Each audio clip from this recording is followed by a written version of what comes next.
Today I'm delighted to speak with Tom Cronin. Tom, you spent 26 years in finance markets as one of Australia's leading brokers. When the anxiety, addictions, depression, and chaos you were experiencing had hit a crisis point, you discovered meditation as a way out, and you say that it completely transformed your world, both personally and professionally. You are the founder of the Stillness Project, a global movement to inspire 1 billion people to sit in stillness daily. You have published 6 books, a meditation app, and produced the hit film The Portal. You are passionate about reducing stress and chaos in people's lives. Tom, welcome to the show. I'm so happy to speak with you today. Hey, thanks. It's great to be here. Thanks for inviting me along today. It's well, your topics and your wisdom, I believe, will bring so much value to the listener. So I've been very much looking forward to the conversation, and we will talk for sure about meditation, but also spirituality and some other elements. Before we go there, Tom, would you like to give us a key defining moment in your journey that maybe set the stage for you to become who you are today? And of course, something relevant to this conversation. Hmm. Yeah, it was really two moments in time that I think are very significant in where I am today.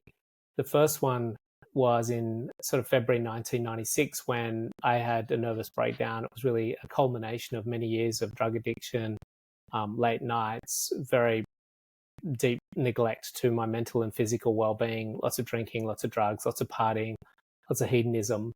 And then one day my whole system just collapsed. It kind of broke down and I was quite incapacitated at that point after many years of insomnia and anxiety and panic attacks and depression. And what that led me to was an interesting sort of dark night of the soul, and really the sort of the worst case scenario that I had to get to, the breaking point. And then interestingly, not long after that, literally just a few weeks, I discovered meditation. And I'd never come across meditation in my life. But it was the fact that the first part in that journey had to happen before the second part in that journey had to happen. And how it happened was that I was at home, I was having mental health leave from work. I couldn't go to work as a broker. And I was watching TV. And while I was watching TV, there was a documentary about a person who was a very successful businessman, but he was talking about how he used meditation to help him become successful. And that was one of those sliding door moments where if I wasn't at home at that point with my mental health leave, I wouldn't have seen the documentary, and who knows, I might never have picked it up. So it's just one of those two defining moments of having that sort of breakdown and then finding meditation. And then that was really like the trajectory. So the breakdown was the sort of the crash, and then the meditation was the sort of the elevator lift upwards. And that happened very, very quickly. It was quite transformational for me. Was that, I'm curious, a specific kind of meditation that you were doing? And also, I wanted to ask you, what were your immediate benefits? Because the way you describe it, it must have been something very intense, or I don't know if it was profound. So, what happened then? Yeah, it's very distinct, very specific what happened.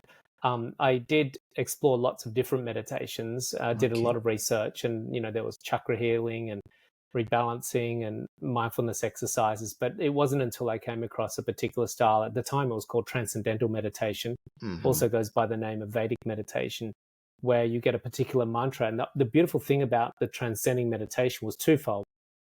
The first benefit that was very significant, and I'll tell you about the impact it had on me, but the first thing that happens was it puts your physical body into a profoundly deep state of rest very quickly. So it was this physiological, profound, deep state of rest that was happening in the meditation that allowed my body to get out of the sympathetic and into the parasympathetic nervous system and start healing itself. But the second thing was this expansion of mind. When you transcend beyond the thinking place, we call this turiya, when you get into that fourth state beyond thinking, then something really significant starts to happen. You get out of the recurring thoughts that you're having and start accessing a field of conscious awareness. So it works sort of, I guess, on a physiological level and on a expanded mind or spiritual level.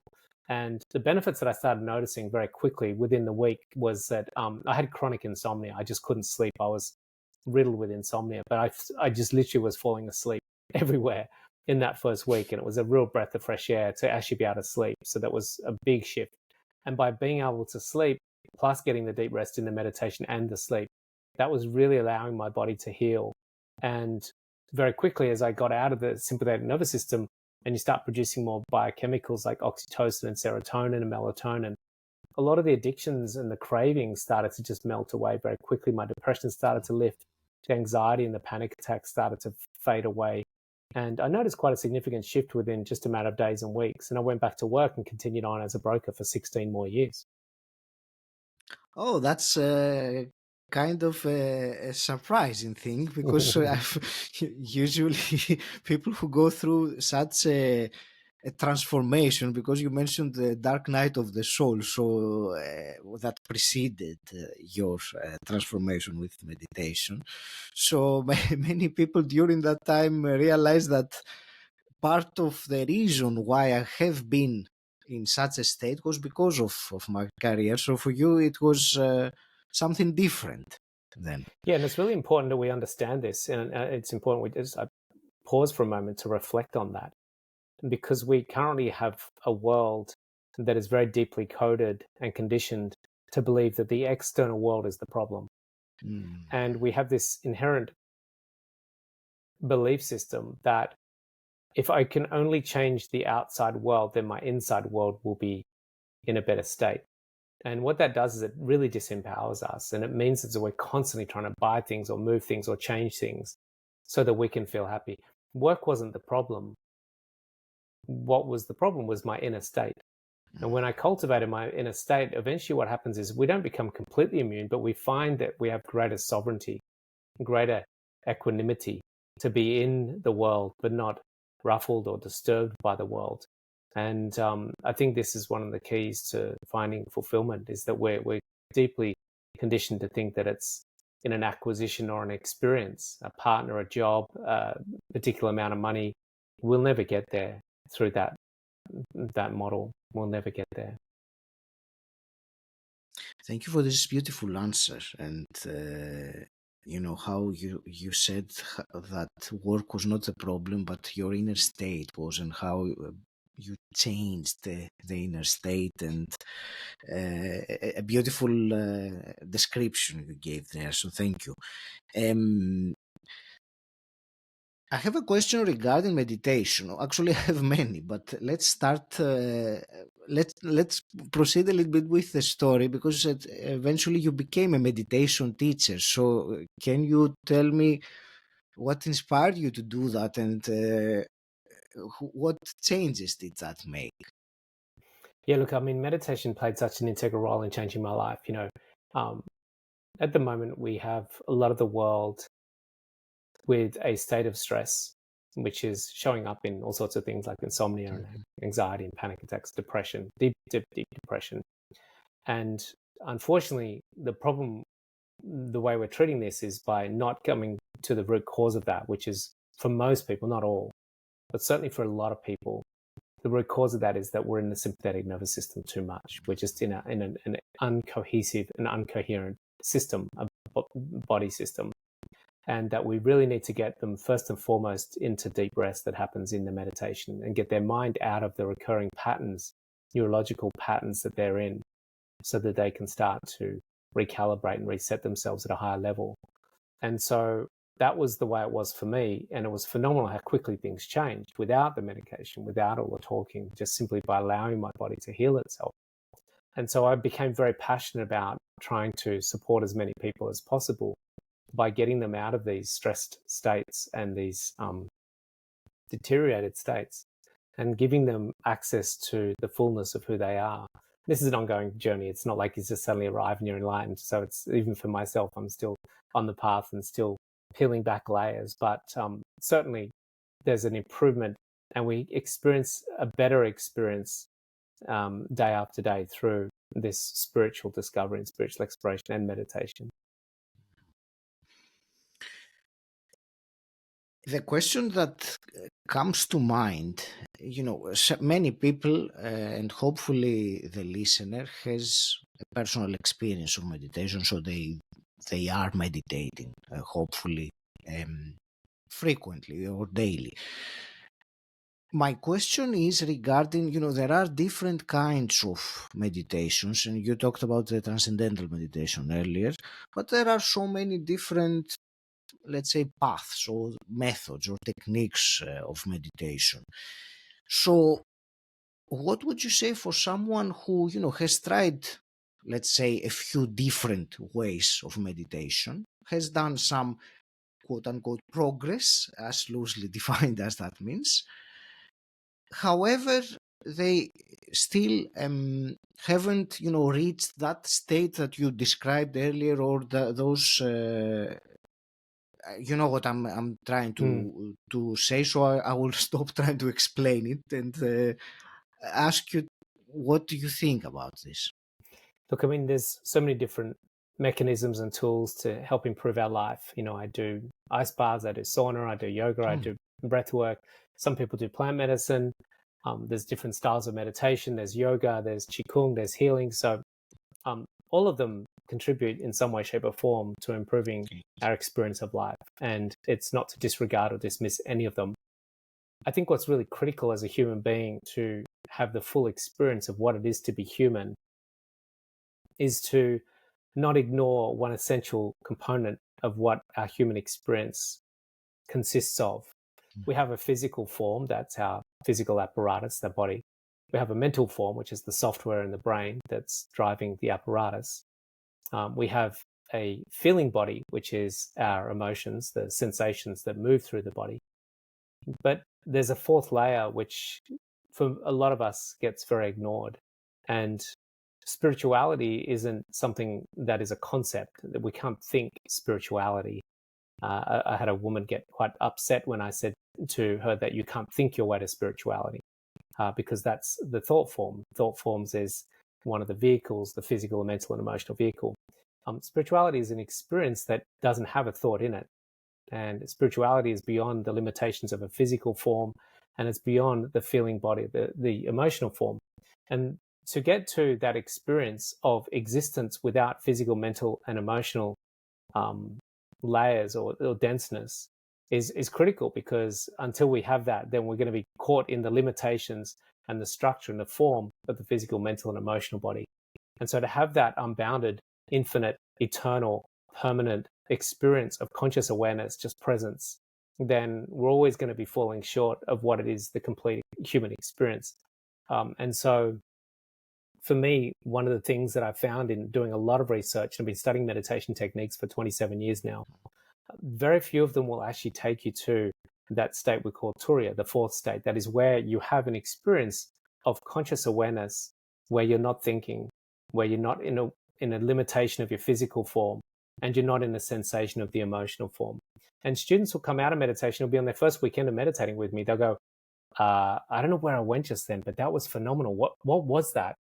And they can't localize it because it wasn't limited to their physical apparatus. They can't identify it as a thought form because it wasn't in the mind, as far as the thought of the mind. And they can't identify the sensation of it because it wasn't in an emotion. And it was something bigger and more permanent and more silent and still, but it was still presence. And it still was in existence. There was a reality there that they couldn't identify with. And I think for me, doing a lot of research into meditation techniques, what I found was that there are very few that will actually give you that direct experience into that realm. And I think it's important that we as humans do get a direct experience into that realm. Absolutely, and that's why I was asking, because this experience that you described, that stillness, many of us do meditate with that, I won't say purpose, but this intention, or this desire, if you want. And I know that these words sometimes sound a little bit strange when we talk about these things, but you said that there are very few techniques that can lead one there. Can you at least name them, or so that I get an understanding? I suppose TM is one of them. Yeah, transcendental meditation, because the idea of transcending, to transcend means to go beyond. So the premise of that meditation technique is to go beyond thinking, Hmm. physical, and emotional form.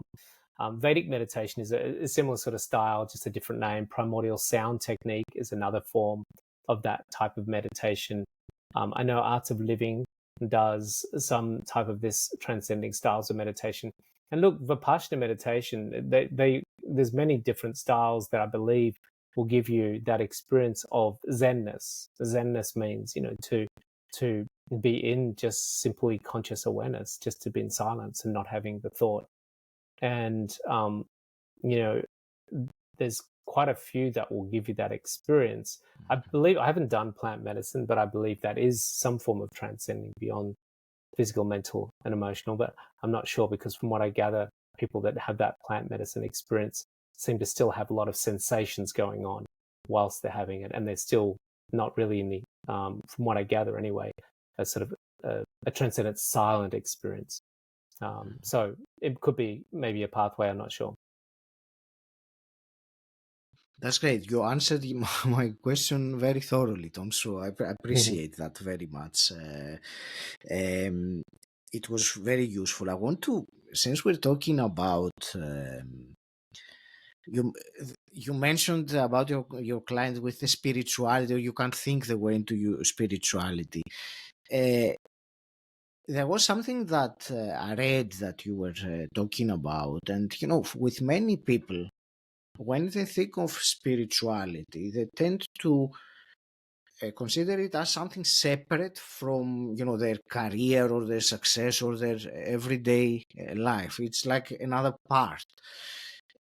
But you say that success and spirituality come together. So please explain this to me. Yeah.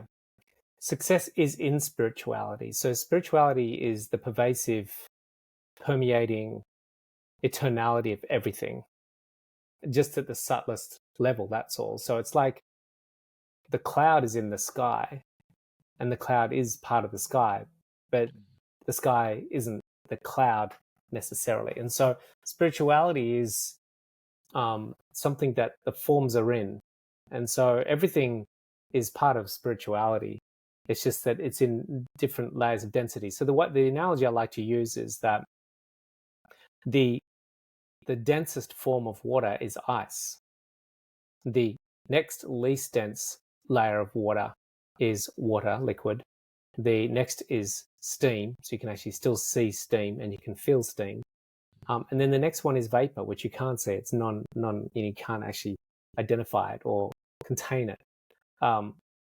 Yet they're all water. They're all H2O. And it just has a different way of expressing itself. And that's what spirituality is in my mind. Spirituality is the forms and the phenomenon and the space in between. And it's the emptiness of everything in between the forms and phenomenon as well. Everything is spirituality. It's just how much awareness is it of spirituality. That's the variability here. And I think for us, the journey is to peel back layers of identification with the misconceived idea of what we are, and to start to experience the essential, fundamental, absolute quality of who we are, or what we are, which is formlessness and infiniteness, and boundarylessness, which is spirit.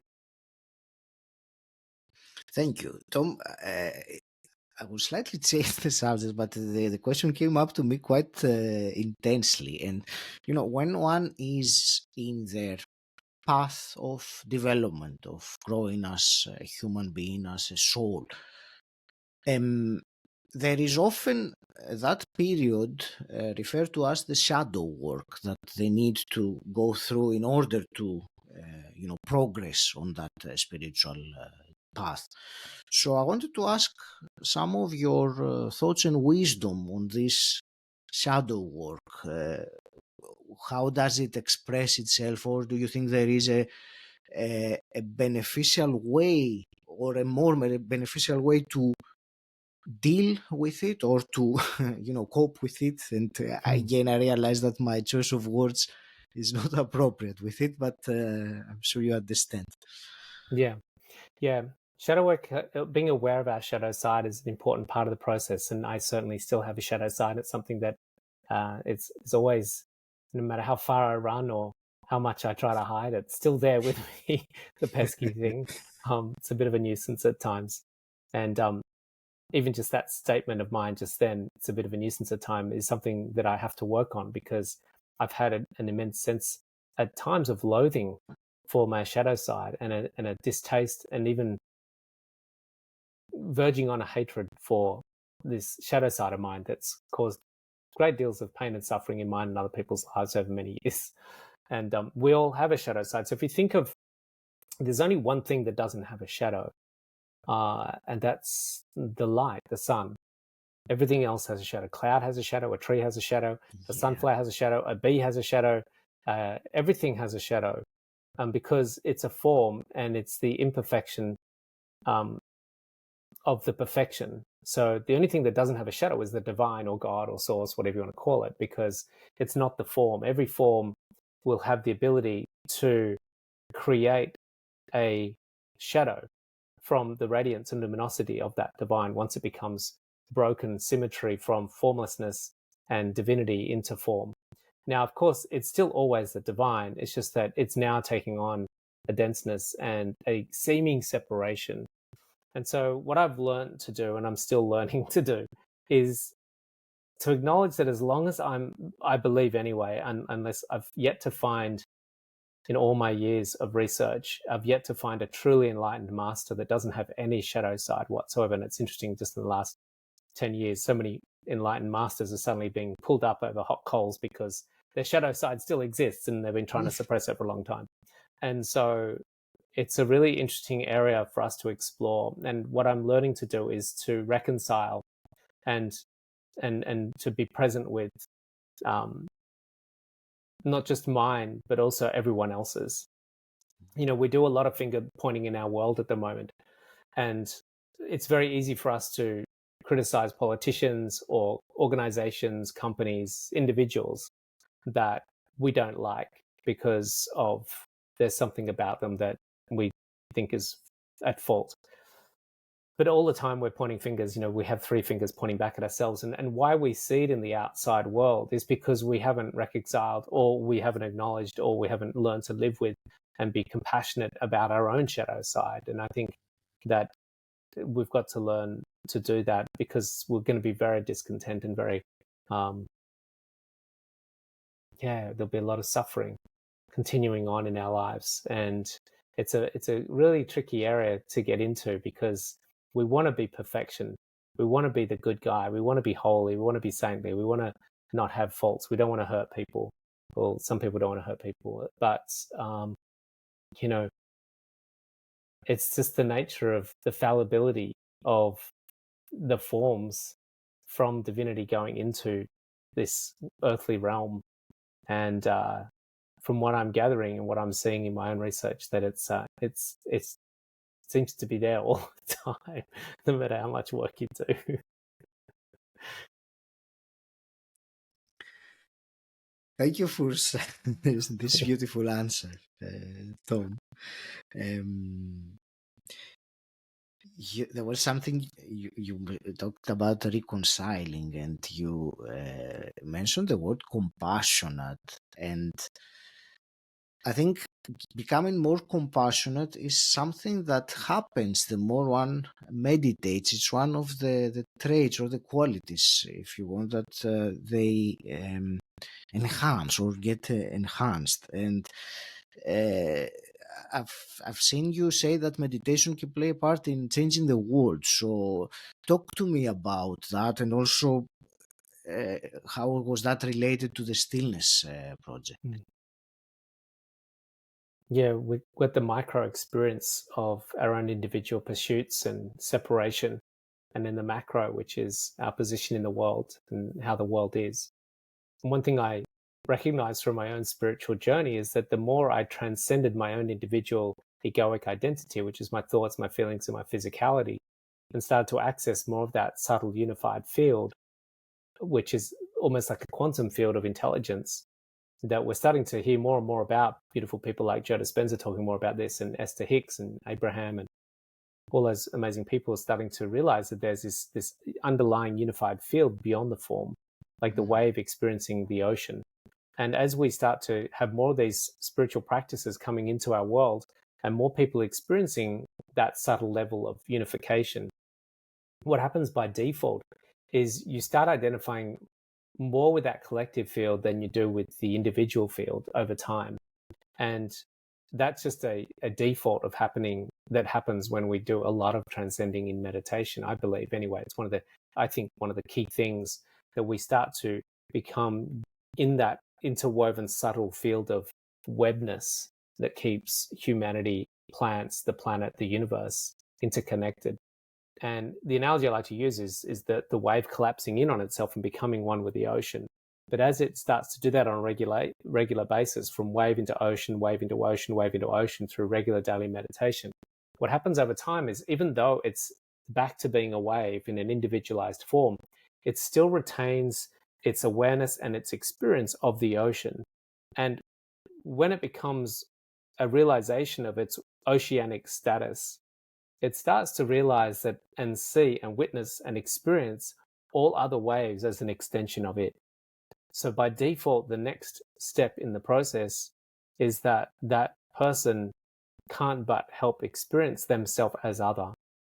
And this is where compassion gets born out of, because it's very hard for my hand to pick up a hammer and hit my toe. Even though they're very different, they look different, the hand looks different from the foot, they have very different functions, they're a long way apart, but they're actually part of one whole body. And that whole body will suffer if that hand was to hit the toe.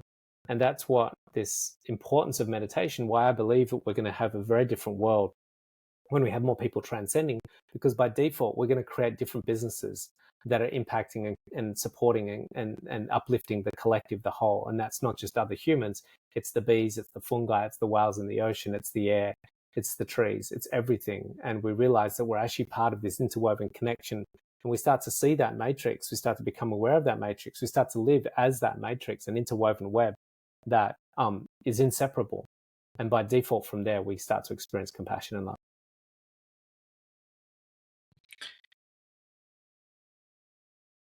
Thank you. I want to stay with this a little bit more, and because I really feel inspired by the vision that you're looking at these things happening, and I believe that we are happening. There is a big change and transition in our era. I would like to ask you, Tom, to share with us the vision that you have. So how would a world look like where people do have this sense of oneness, that they are part of a whole and that the other person is them, is an expression so how would that look like? How long have we got? So let's just say we're in Sanskrit, it's called Sat Yuga, an enlightened planet, where the age of wisdom prevails and the awakening of each and every individual has happened. So humans are living and breathing as an enlightened being, not as an ignorant being. And what happens when humans are in that state, from what I've gathered and what I've seen, is that they live and breathe quite differently to the norm of what is currently on the planet, because we're in Kali Yuga, the age of ignorance.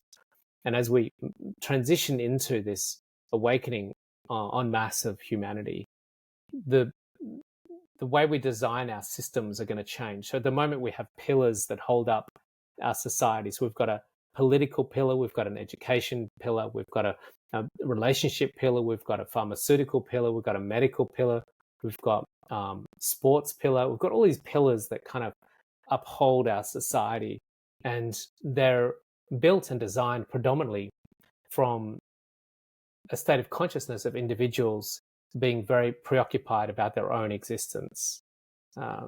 And that's whether it's a political party, I need to win, my political party needs to win, or my business needs to win, or my sports team needs to win, or my banking business needs to thrive and succeed.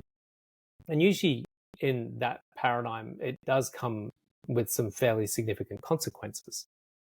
And there's a big price to pay for a lot of the models that we currently have. And a lot of them are very outdated because they've been 200, 300, 400 years old, some of them.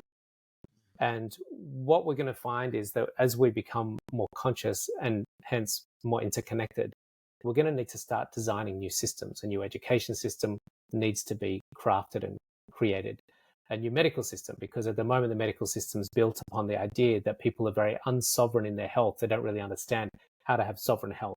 Sure, you might get a broken leg because of a car crash or a bike accident or something, but overall, most of the disease that's on the planet, most of it's actually preventable if we have more conscious people knowing how to live and breathe in a much healthier, more conscious way and take autonomy for their health.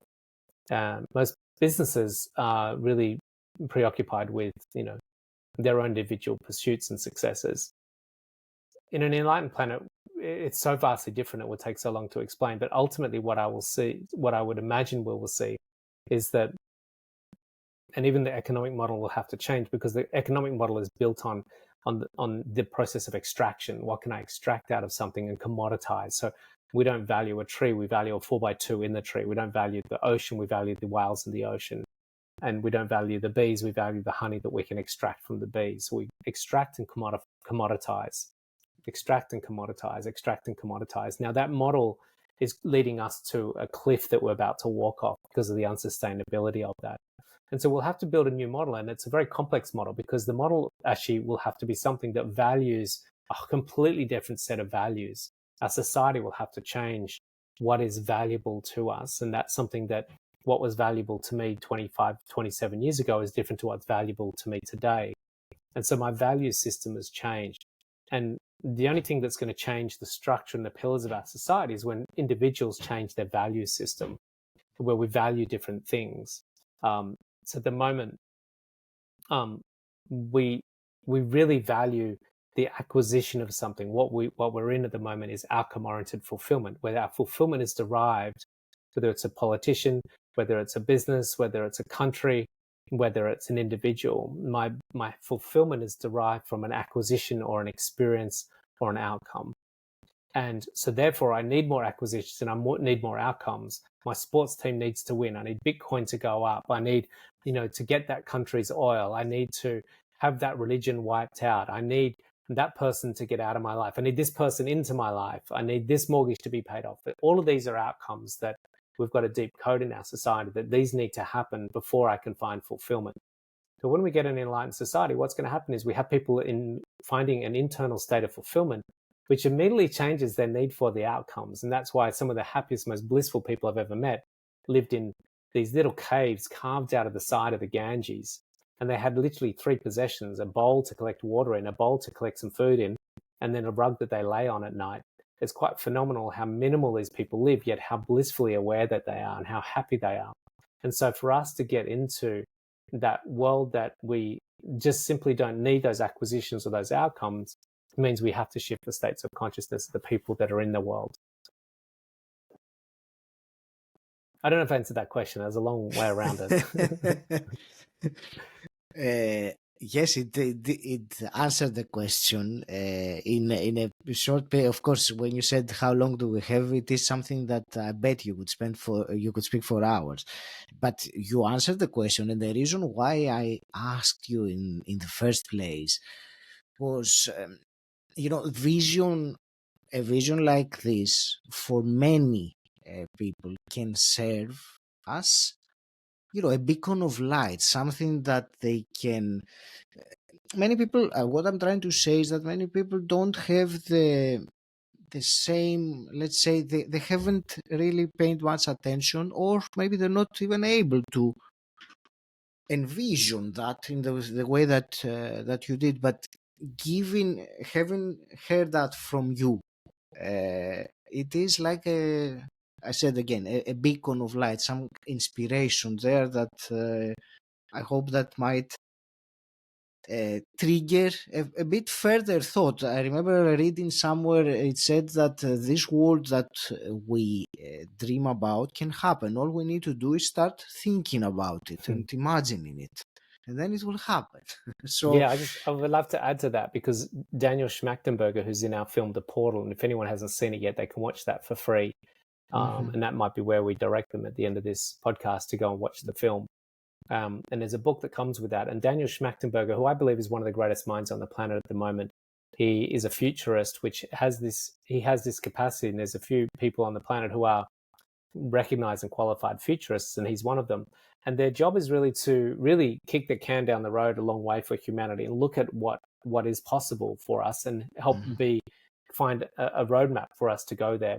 And he asked Jackie, the director, and myself, uh, while we were making the film and interviewing him, if we could invite our audiences. He said, you have a big responsibility, because you're going to be in front of a lot of media as a result of this film and book and the work that you do. And he said, what I would invite you to do is invite the audiences that listen to you to start to contemplate in their mind, what do they look like in an enlightened state, and what does the world look like as an enlightened planet? And he said, and then what's going to happen is you're going to start to create a North Star, because there's actually no political organization, there's no body, there's no banking system that is currently mapping out what an enlightened planet looks like. And if we just start exactly what you said, which is what Daniel invited us to do, is to invite people to start contemplating, how would I act if I was enlightened?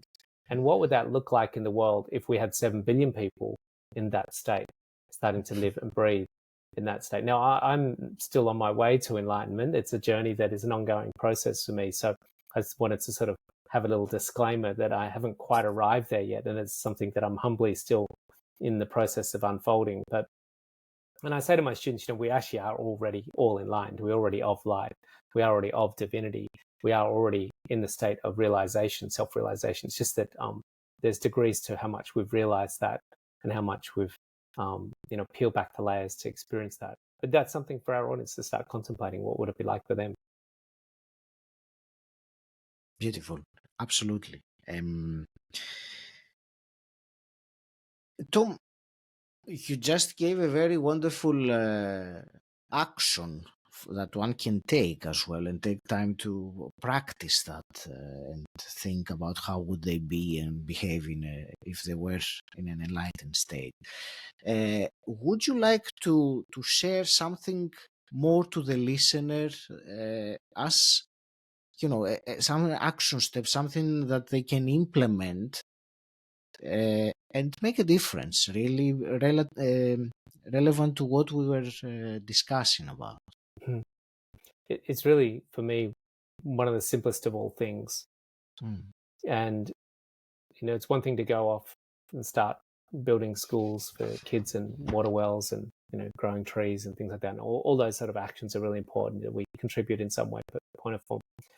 But I think the simplest thing, the most important thing we can do is take out moments of stillness in our day.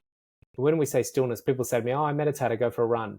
It's like, no, you go for a run and you listen to music on your headphones. That's not really de-excitation. We need to, and there's nothing wrong with running, of course, nothing wrong with swimming and all those other things. But we really want to and need to, and I think as a society, it's really important, particularly in the world that we're going into now with technology in our phones, is to have windows of time in our day where we sit and withdraw from the senses. We close our eyes and withdraw from the interaction and the dynamic play with the outside world, and start to, even if it's 5 or 10 minutes a day, to start to embrace some stillness and inner stillness and silence. That's great. And, I like very much when the word moments of stillness comes in, because it can be literally a moment Mm. that will go a very long way. So thank you for that, Tom. I have two last quick questions to ask you to wrap this up. Before I do, please share again the best way for people to connect with you and find out more. And you mentioned the portal, the film earlier. Yeah, so firstly, they can find me on Instagram. That's where I'm probably most active, and they can send me a message, and I'd love to hear from people that are connecting with me through Instagram. So it's Tom Cronin, just one word, TomCronin. And then my Mhm. website, which is also tomcronin.com. And if they want to watch the film, they can go to Enter the Portal, as in ENTER, and then the portal, and they can watch it for free. We're gifting this film to the world now.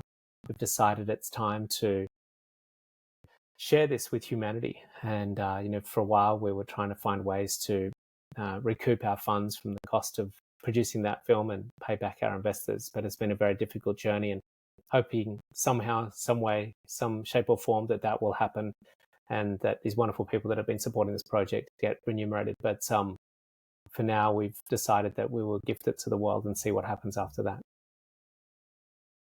That's beautiful, very generous, and I will put all the links in the show notes. So, Tom, a couple of quick questions I always ask my guests, and the first one is, what does personal development mean to you?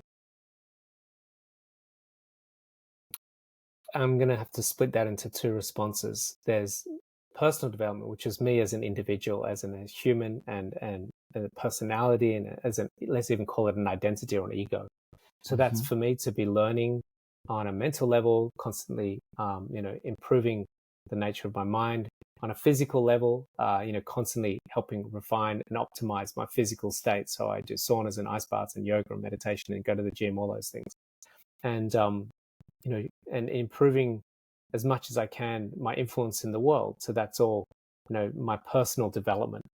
And then there's spiritual development, which is also part of my person, is to deepen my connection, let's just call it with God or source or the divine, and become more and more stabilized in that experience of that intelligence, that loving force that is in essence me as well, but also an extension of me.